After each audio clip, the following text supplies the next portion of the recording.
Welcome to Killer Women with your host, best-selling author Danielle Girard. And now, Danielle's next killer woman.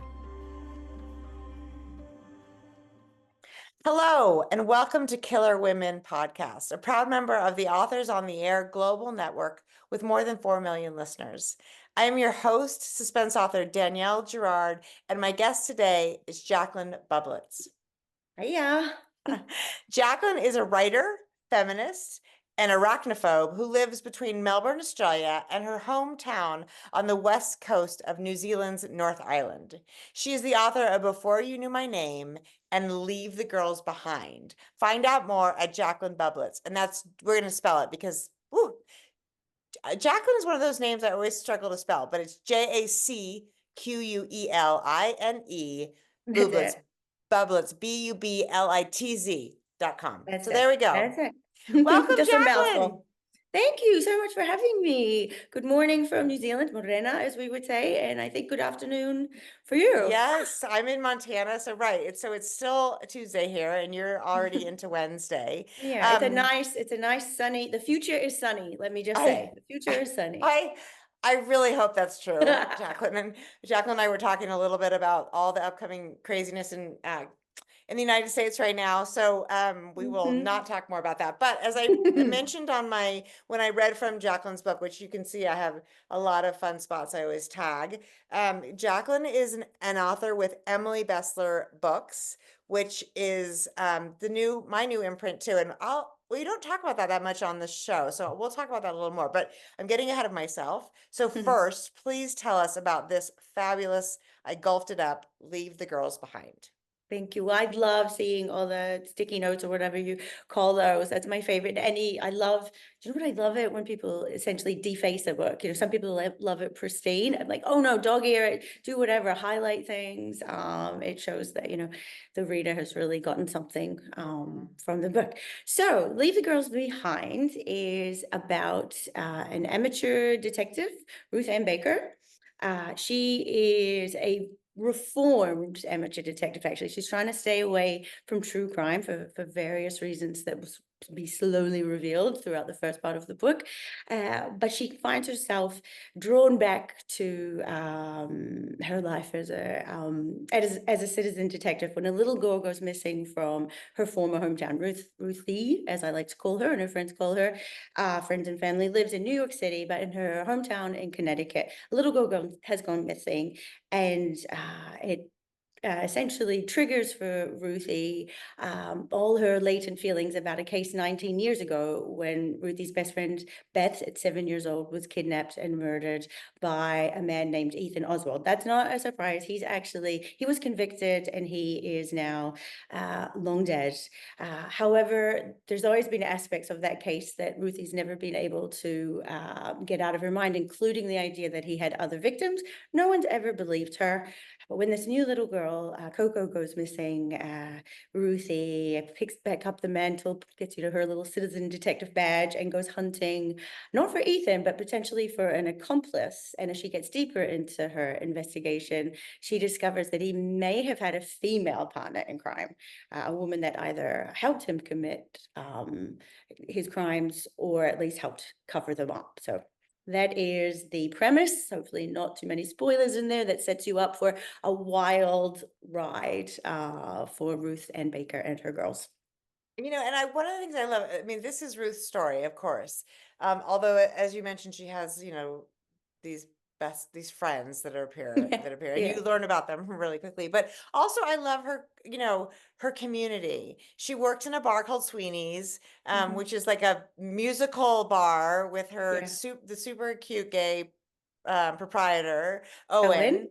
And then she has this, her parents are, after what happened, after some drama in her childhood, her parents have divorced and lives very separate lives and are not that, sort of in tune with her and her life. But she has this lovely uncle, Joe, who's married to this fabulous Gideon. So you get the sense of her being, she's got baggage, there's no question, but you get the sense of her being a really sort of, comforted and supported by these wonderful people. And then of course her dog, Yes, who is wrestler. a wrestler, who is was a failed police Yeah, bloodhound. yeah. So I love it, just, the whole her world feels very, very complete. And I think, that's a hard thing to accomplish without making us feel like you're taking us on like a tour of her apartment. I think you do that really beautifully. Oh, So thank you. I wanted, and I like for all of my characters, I always say that they're so much more than the worst thing that has or will happen to them, depending yes. on what part of the story or which story you're reading. And so, sort of giving Ruthie the support network and very deliberately making them mostly members of the LGBTQ plus community, people who get othered.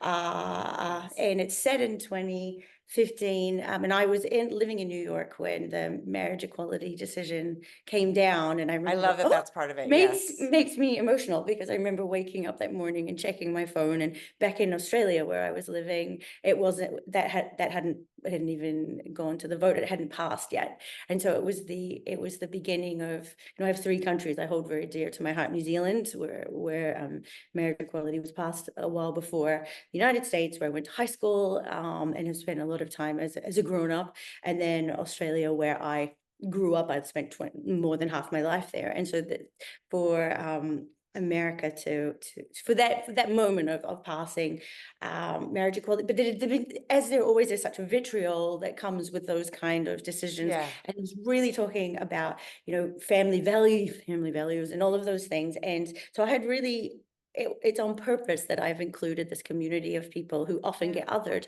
and yet they're the only people that she can trust. Yeah. It'll turn out for some very good reasons. And that was, I like to sneak in. I like to sneak in my politics, but I firmly believe, obviously this isn't attributed to me. The personal is political. So Yes. yeah, they're really, and then they become my friends as well, so that I'm not just killing people for a living. I have this Right. great, and a death club in my first book is much the same. They are a group of people that come and support, the central character, but they could actually have their own, well, they do have their own sort of full backstories that I always have to leave on the like what is it, the cutting room floor? Yeah, the cutting room floor, right? Yeah. You can't include it all. Littered. Well, I think I think people get, it's interesting because people respond, some people respond really strongly to the idea that that there are political messages in books and blah, blah, blah. But I think what I love about it is that there's nothing about this book that makes you feel like you're reading a political statement. It's Yeah. just that these people are lovable, and that they are, as you said, the people that are othered. And it's because really the truth of this is, at least in my view, is that those people they're just people, right? We're all just people. Like whether you're, whatever you are, whatever body, Yeah. gender, It's sexual never. orientation, religion, race. Yeah. It's just there's so much about us that is same, that it does, that it's lovely to see it from a different perspective. And there are things that Owen and Joe and Gideon have passed on to to her, that now celebrates and supports, and the ways that they support her. So I think that's really lovely. And Okay. I do the same. I mean, I think we should we should encompass everybody. And that's why I love to read, things books that are about different types of people, because Yeah. I already know what it's like to be like a middle-aged white woman in Montana. Yeah, exactly. I don't need any more of that. That's So, it. And and then obviously Wrestler the dog, named for Wrestler, the FBI profiler, yeah, whose grandfather was John Douglas. And yeah, I'm always going to have dogs in my books. There's a dog, Franklin, named for FDR in the first book. There's a Wrestler, and then in my third book, which I'm working on now, I haven't met that dog yet, but there will be a dog. yeah. And part of the reason for that is it's too hard for me to have a horse in there, which is what Yes, which in I New would York have. City. Yeah, in New York City, it's a little hard to have a horse. One day I will do kind of the horse whisperer thing. I love I it. will, because horses were my support network when I was a child. I I lived in like rural New Zealand, and I rode Mhm. my horses up into the countryside, and they were my best friends. And then so Amazing. dogs are a close second. But you can kind of imagine wrestlers got a few horsey qualities as well. Totally. Well, speaking of sort of the other part of the, sort of the othered people, I think one of the things the book does is talk about, like, and I did the quote yesterday about the less dead, the victims of violent crimes who don't get the attention because of where they come from, with, race, so, socioeconomic, they're not as good on paper. And then that sort of ties into the victim blaming part as well.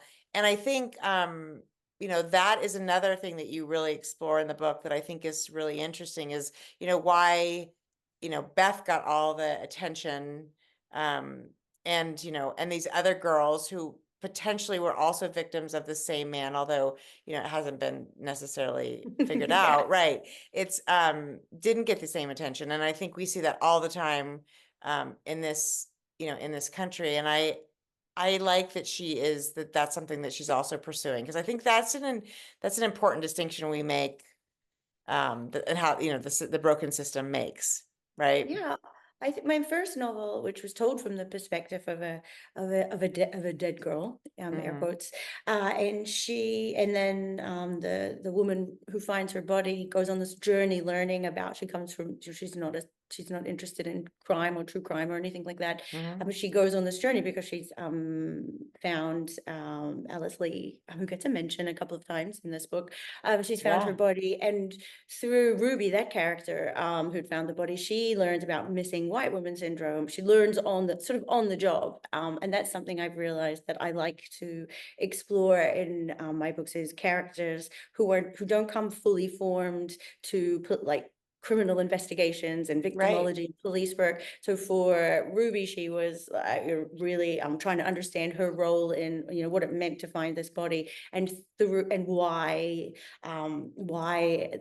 that particular character would or would not get attention. So she learned about missing white woman syndrome, and then with Ruthie, I had not heard that term, the less dead, but at 21, Ruthie is still hoping to be, to work professionally as a profiler. She's studying criminology, and she's doing a victimology class, and she comes across that term, which is a real term, the less dead. And I mean, essentially, I came across the term, Yeah. in my research, and so I try to infuse into her. You try to stay, as an author, you try to stay off the page, but you Right. also you can't help but infuse especially when you're researching things like this kinds of things that we Yeah. do. And I was like, Right. this is both awful, and I couldn't write it better, so I'm gonna have to use Right. it. I couldn't Right. write better how we Right. we have hierarchies of victimhood. And then I came across a little later, very accidentally, Hecate, who's Yeah. and who takes care, this, the Greek goddess, or ancient goddess, who takes care of the restless dead. And I just that was like when I knew, okay, I am not, no matter how hard it is, I'm not giving up on this story, that there is something there that was just waiting for me to catch up to it. And that's not a feeling I get all of the time in my creative life, but with the less dead and the restless dead, it felt like I had found the core of what I was really trying to say. Yeah, and I love, and I think that, she does take on that, that role for both of those parties, right? I mean, you have to read the book to understand the restless dead part of it, but it's very much prominent in the story, as is the less dead part. And, and throughout all of it, there are quite a number. It's interesting that her support system is these men, but all around her are these women, and she travels actually quite a bit to meet some different women under this, as she's doing her research, her investigation. Yes. And one of the things I also love is this investigation of what is expected of women, right? That this sort of twofold, and you address it, and in fact, I have this quote right here. Well, I'll come back to it because I love that.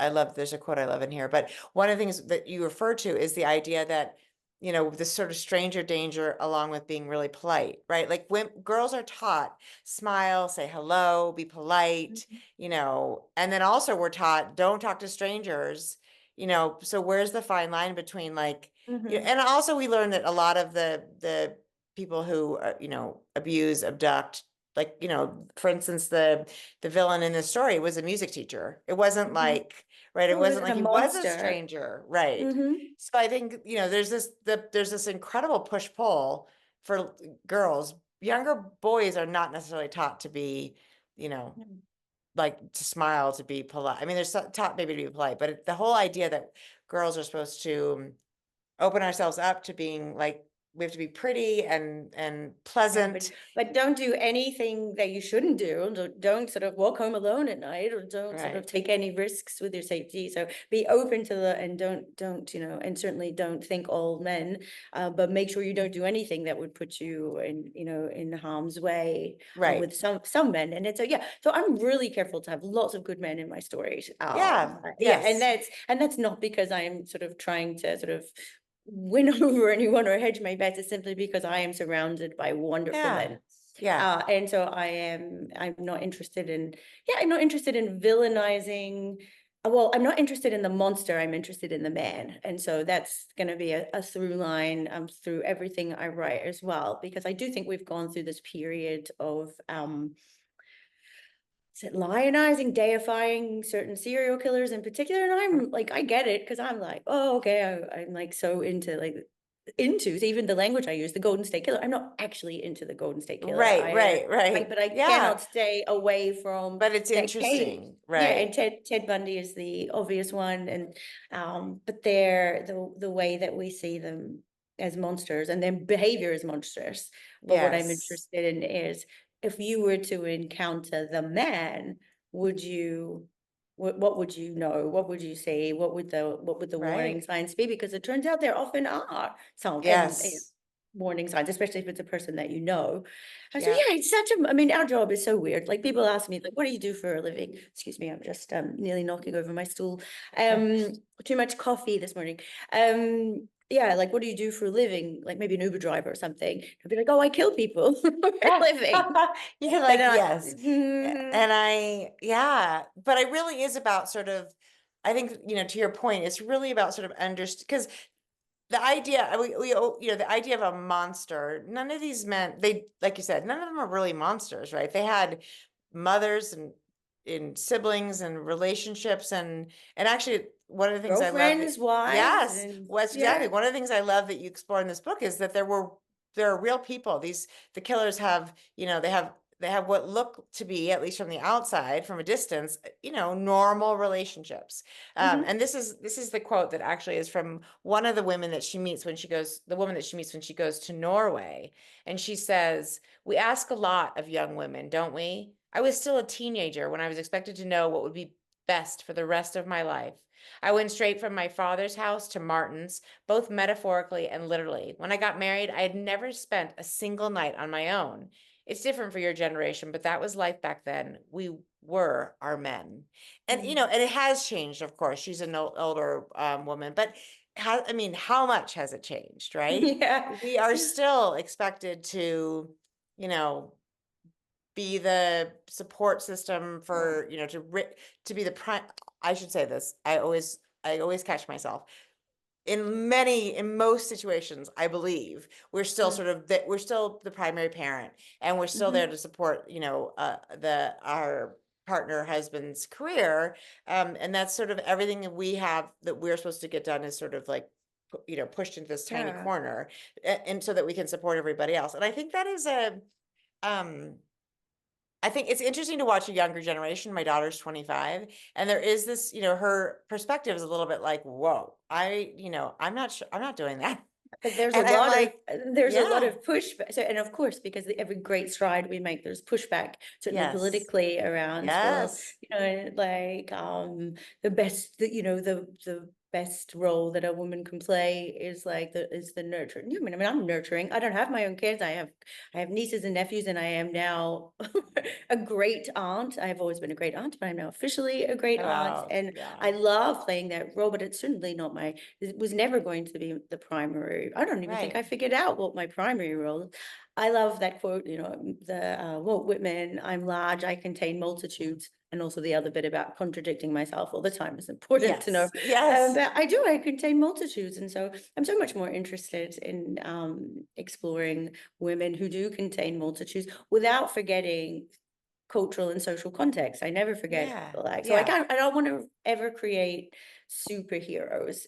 So the same way I don't want monsters, I don't Yeah. want women who are like my favorite superhero. I even used to have the outfit, but it doesn't fit anymore. Is Jean Grey from the X-Men. It's the Famke Janssen, the movies with Hugh Jackman and Famke Janssen. If I'm saying her name right. And I love that. And I like to imagine myself as having like Right. superpowers and this kinetic kind of energy to destroy or to protect. But I don't. And then you have Right. young Juno in the book who Yes. is actually quite possibly my favorite character to write. Yes. And She is interesting. Yes. she's She's got a lot 17 of spunk. I mean, and that's she the thing, thinks, yeah. yeah. Yeah. She's got a lot of spunk, and she's a real, I mean, you know, her mother, who is one of the women that she goes to speak, that Ruthie goes to speak to, is the sort of, she's beaten down. She's been beaten down by life. She lived in New York at one point. She had this incredible sort of, like a lot of young women or young people, this dream, and it got squashed. And so she's become sort of and yet you see in her daughter this like, I'm not letting that happen to me, which I think every young person, man, woman, they, them, whatever, has that moment where you look at your parents or the people ahead of you and think, I am not going to do it that way. This is how my life is going to turn out. And I love that because it's naive, but also so optimistic. And it is what, every young person should feel. So Juno she's fabulous. That is Yay. absolutely, she's so fun. And we were talking about, the idea of these, of us being a superhero and how, that's obviously, but that's not, that is not realistic, but there is I feel like there's a little superhero in everybody, right? True. If you want to define it that way. And I also feel like, we were talking about, oh my God, I just lost my train of thought. That doesn't happen to me very often. Maybe I need more coffee. We've been, because we've gone in deep straight away. We just went straight into like, We totally did, which I totally appreciate. But I guess yeah, but I guess the other thing about that, superheroes, like I think even women, what it occurred to me when you were talking about sort of the multitudes, is that I think everybody has multitudes.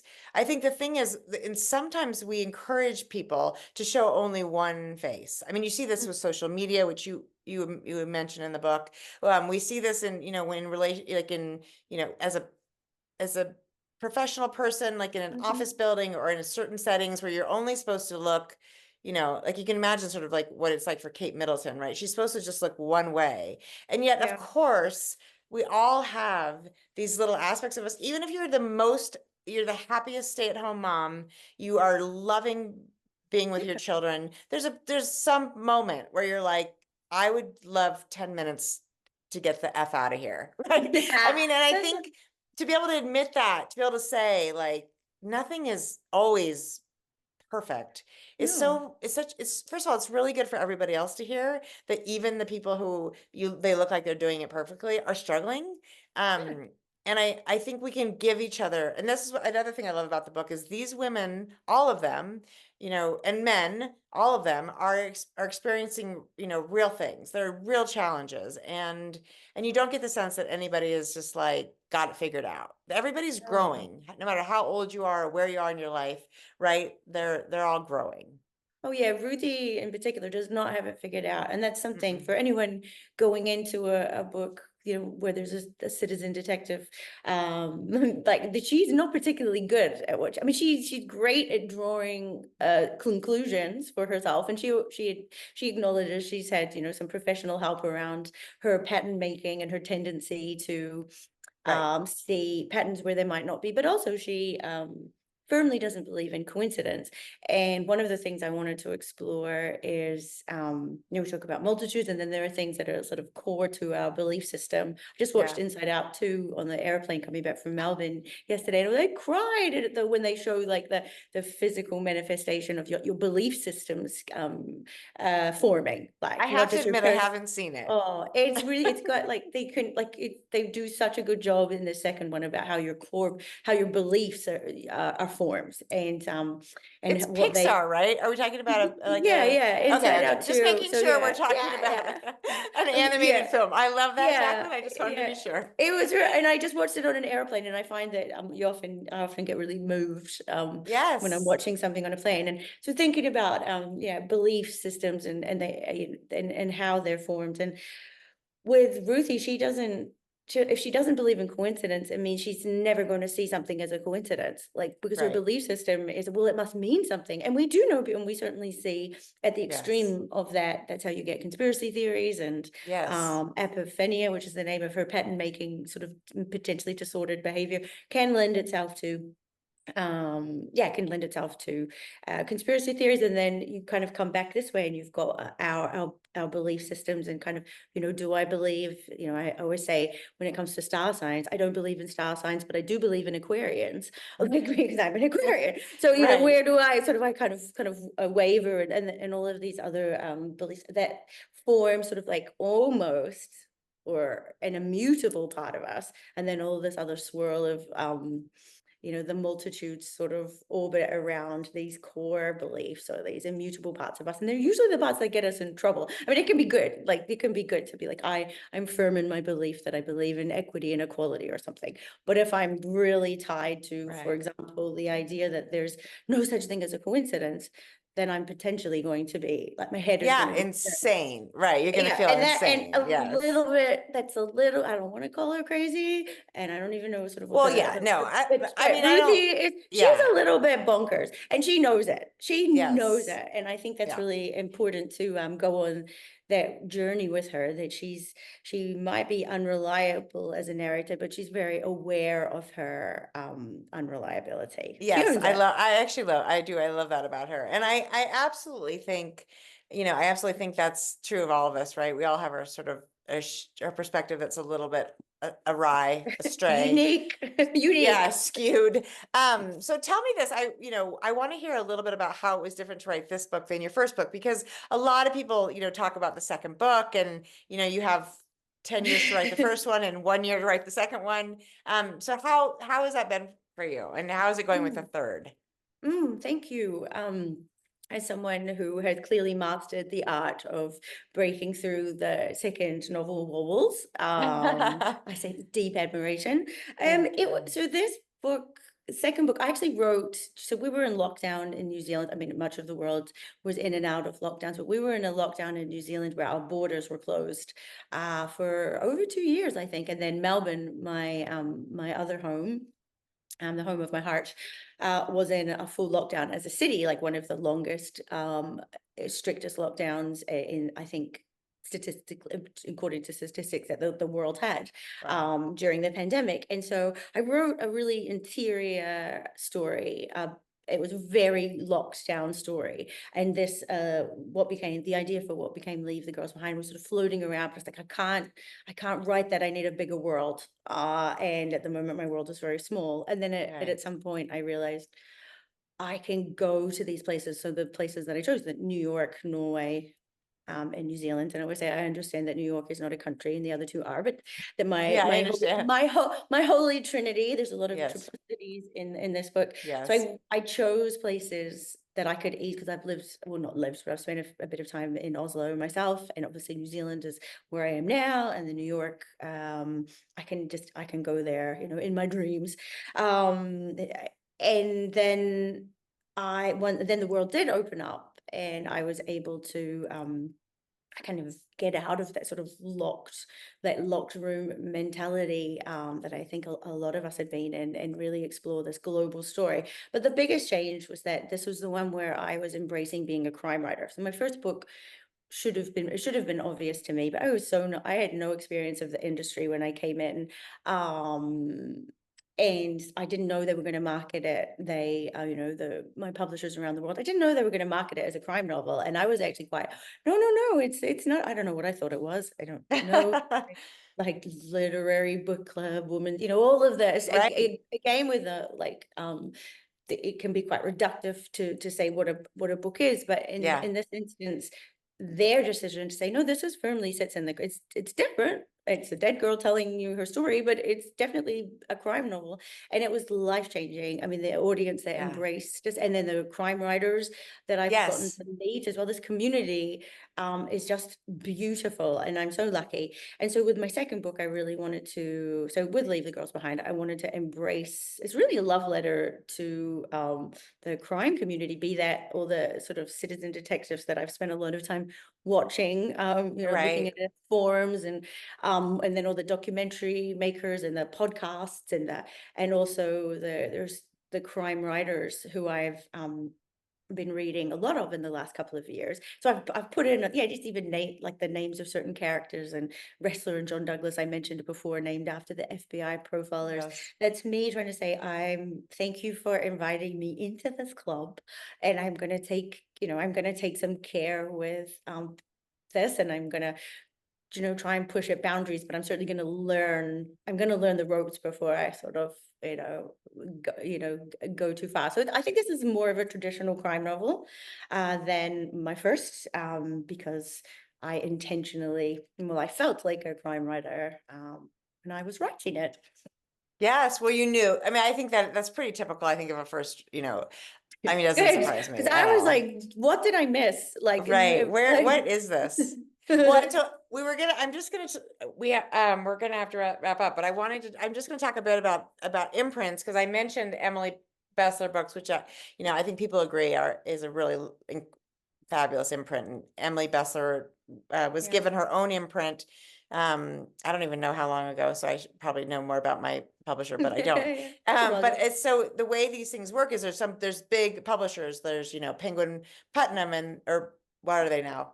Penguin Random House. Penguin Random House. Everything changes. Yeah, there were 6, and then there were 5. Yeah, and there's Simon and Schuster, and anyway, there's a bunch of them, and then we're under Simon and Schuster. There's Atria, and there's a bunch of others, and then under Atria, there's Emily Bessler. So you have this sort of, but it's this kind of little. It's like your little badge. It's like the troop you're in.